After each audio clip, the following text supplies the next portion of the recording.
It's very interesting. మా ఇంటి పేరుతో సహా చెప్పింది first person. Thank you ma'am. Thank you so much.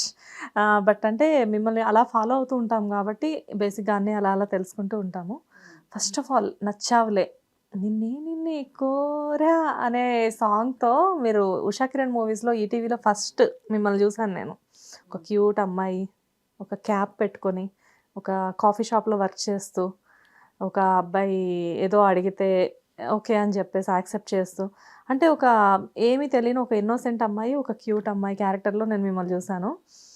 But అలాంటి అమ్మాయిని సడెన్‌గా కొద్ది సంవత్సరాల తర్వాత ఇంత చూడ్డానికి ఏంటంటే, అమ్మో! మాధవీలతనా? ఆవిడ జోలికి మాత్రం ఎవరు వెళ్ళకూడదు అన్నంత భయపెట్టే రేంజ్‌కి ఎలా వచ్చేసారు మ్యామ్ మీరు? That is cinema character. And నా సినిమా క్యారెక్టర్‌లో కూడా 70%, 80% నా ఒరిజినల్ క్యారెక్టర్ ఉంటుంది. She is a self made girl అనమాట. Yeah! And she was Anu character. Anu character. Anu was not innocent. So very intelligent and self made girl అంతే. Very strong. So నా real లైఫ్‌లో కూడా అలానే ఉంటాను. అందరిని నేను ఎవరిని భయపెట్టను. ఎదుటోళ్ళు ఊరికే అట్లా భయపడుతున్నట్లు యాక్ట్ చేస్తారు. ఎవరు భయపడరు. ఎందుకు భయపడరులే మ్యామ్. జనరల్‌గా మీ దగ్గర ఎక్కువ తక్కువ మాట్లాడాలంటే చాలామంది భయపడతారని చెప్పి.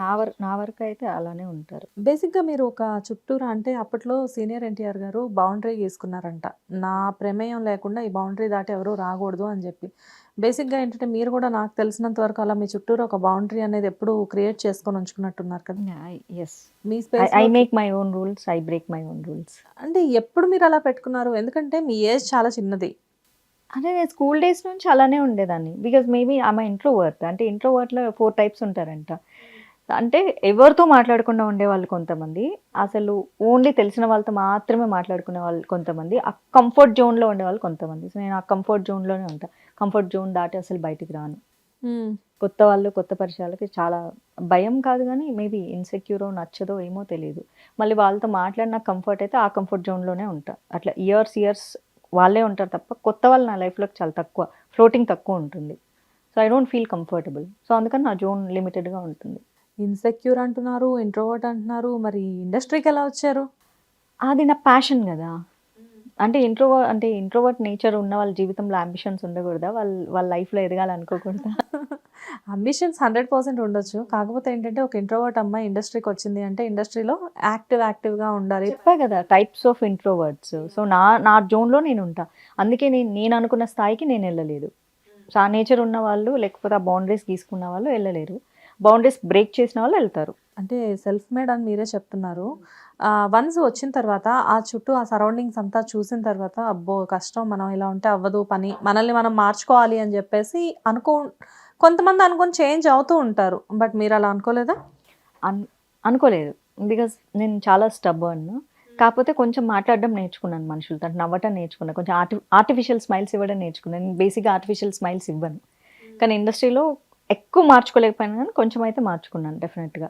కొంచెం నవ్వుతూ మాట్లాడటం, ఎదుటోళ్ళు ఏమన్నా కుళ్ళు జోకులేసినా సరే నవ్వుతూ ఉండటం, పక్కకొచ్చి నా ఫ్రస్ట్రేషన్ నేను చూసుకోవడం తప్ప అంతవరకు చేంజ్ అవ్వగలిగా. రిమైనింగ్ చేంజ్ అవ్వలేకపోయా. చేంజ్ అవ్వలేకపోయారు. మిమ్మల్ని మీకు ఫ్రెండ్ సర్కిల్ ఎక్కువే కదా? No limited. లిమిటెడా? అంటే చాలామంది ఏమనుకుంటారంటే అసలు మీకు ఫ్రెండ్సే ఉండరేమో అనుకుంటారు. ఎందుకంటే no I have very good friends. You have very good friends. But మీ సర్కిల్‌లో ఎప్పుడు ఎవరు చెప్తూ ఉండరా? మధు ఇలా ఉండకు, కొంచెం చేంజ్ అవ్వు. ఎందుకంటే నీతో పాటు వచ్చిన హీరోయిన్స్ చాలామంది చాలా లగ్జరీ లైఫ్ లీడ్ చేస్తున్నారు ఇప్పుడు. నువ్వు మాత్రం ఎందుకు ఇలా? ఎందుకంటే ఏం లేదు, గ్లామర్ లేదా, యాక్టింగ్ లేదా, అంటే కొంతమంది ఆర్టిఫిషియల్‌గా కొన్ని తెచ్చిపెట్టుకోవాలి. మీకు అవసరాలు ఏమీ లేకుండా అన్ని బిగినింగ్ నుంచే ఉన్నాయి. అలాంటప్పుడు మీలాంటి వాళ్ళని ఇండస్ట్రీ కూడా వదిలిపెట్టుకోవాలనుకోదు. సో, మీ ఫ్రెండ్స్ ఎవరైనా చేంజ్ చేసే ప్రయత్నం చేశారా? డెఫినెట్‌లీ. నాకు సజెషన్ ఇవ్వని ఫ్రెండ్ ఈ రోజు వరకు ఎవ్వరూ లేరు. అందరూ చెప్తారు. ఏం చేస్తావు? ఎందుకు? అని. ఇప్పటికీ ఇస్తారు. సేమ్ సలహాలు అప్పటి నుంచి ఇప్పటికీ ఇస్తారు. ఎందుకంటే నా ఫ్రెండ్స్ చేంజ్ అయిన వాళ్ళు కొత్తగా ఏం లేరు. డికేడ్ బ్యాక్ నుంచి ఉన్న ఫ్రెండ్సే ఇప్పుడు ఉన్నారు కాబట్టి సలహా అదే. ఎలాగో నేను వినను but still they give. And first అసలు 'నచ్చావులే' మూవీ మీరు యాక్సెప్ట్ చేసింది 'ఉషా కిరణ్' మూవీసేనా? లేకపోతే 'రవిబాబు' గారి ప్రాజెక్టనా? నాకు కాల్ రావడమే 'ఉషా కిరణ్' మూవీస్ అని వచ్చింది. ఓకే. సో, అంతే. స్టోరీ వినగానే మెయిన్ స్టోరీ ఎవరు చెప్పలేదు. స్టోరీ చెప్పలేదా? Story nothing. అంటే మెయిన్ లీడ్ అందులో అంటే హీరో కంటే కూడా మొత్తం అంతా హీరోయిన్‌దే ఉంటుంది గదా మూవీ. నాకేం తెలీదసలు. అది హీరోయినా లేకపోతే క్యారెక్టరా ఇంకేం తెలీదు. నాకొక కాలొచ్చింది. 'ఉషా కిరణ్' మూవీ చేస్తుంది. రవిబాబు డైరెక్టర్. ఒకసారి ఆఫీస్‌కెళ్ళి ఆయన్ని కలవాలి అని. Then I went to office. Hmm. వెళ్ళిన తర్వాత ఆయన ఒకటి చిన్న చిన్న సజెషన్, నీకు గోల్డ్ హెయిర్ ఉంది, తీసేసి బ్లాక్ హెయిర్ వేసుకొని వచ్చేసే రేపు అన్నారు. సో నేను బ్లాక్ హెయిర్ వేసుకొని వెళ్ళాను. ఓకే ఫైన్, రేపు వచ్చేసి మేకప్ టెస్ట్ చేద్దాం అన్నారు. సో తర్వాత భూమిక పర్సనల్ మేకప్ మ్యాన్ని పిలిచారు. లైట్ మేకప్ చేయండి అమ్మాయికి అన్నారు. మేకప్ టెస్ట్ చేసి ఫొటోస్ తీశారు. He didn't like it. అసలు ఈ మేకప్ కూడా వద్దు, మొత్తం తుడిచేయండి అమ్మాయికి అన్నాడు. మొత్తం తీసేసిన తర్వాత కాజల్ కూడా రిమూవ్ చేయమని చెప్పారు. So natural nude colour lipstick ఒక్కటి వేయండి అని చెప్పేసి ఒక క్లిక్స్ తీశారు. అంతే. వితౌట్ మేకప్ ఆ అసలు. మూవీ అంతా మీరు ఎస్, అస్సలు మేకప్ ఉండదా? అసలు ఉండదు. మేకప్ లేకుండా అంత గ్లామర్ ఓన్లీ లిప్ టింట్ ఉంటుంది అండ్ వాటర్ మస్కారా ఉంటుంది కదా, బ్లాక్ మస్కారా కూడా వేయనివ్వలేదు, ల్యాషెస్ కనిపించకూడదని. వాటర్ మస్కారా వేసేవాళ్ళు, కాజల్ కూడా పెట్టేవాళ్ళు కాదు.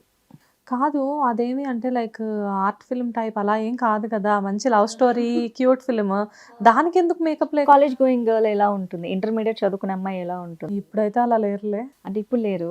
10 years బ్యాక్ మూవీ కదా. 15 years back. Yeah, so 15 15 years back కదా, కాలేజ్కి వెళ్ళే ఒక మిడిల్ క్లాస్ అమ్మాయి ఎలా ఉంటుంది, పక్కింటి అమ్మాయి, the girl next door, so అలా ఉండాలి కాబట్టి అలా. 2008లో స్టార్ట్ అయినట్టుంది మూవీ అది. ఫినిష్ కూడా అప్పుడే అయింది, రిలీజ్ కూడా అప్పుడే అయింది. 2008లో. Yeah. యా